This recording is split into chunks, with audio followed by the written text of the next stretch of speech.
Hi guys, what's good? Naitwa Suzy na karibu sana kwenye Talk to Suzy podcast, na kama leo ndo mara yako ya kwanza, karibu sana.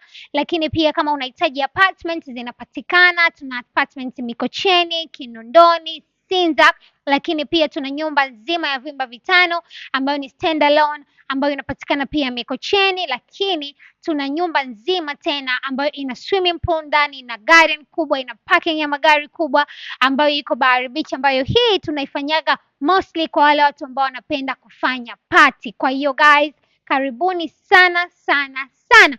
Weka booking yako sasa hivi kupitia namba 0789 870 512. So guys, naombeni tusikilize hii story kwa makini sana. Imeniuma roho sana hizi hela guys tunazozitafuta jamani. Yaani sikiliza hii story. Huyu anasema mimi kwa ufupi ni mwanamke na nilikuwa nina kaka yangu ambaye ni tajiri mno. Kwa bahati mbaya alifariki yeye na mkewe na kuacha mtoto mmoja ambaye alikuwa na miezi miwili tu. Basi ikafika muda wa kugawana mali, familia tukawa tunagombana, ila mama yangu alikataa kata na kusema kuwa mali ni za mtoto.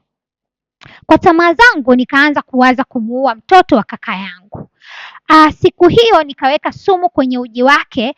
Kwa bahati mbaya mama yangu mzazi ndo akanywa ule uji akapotea.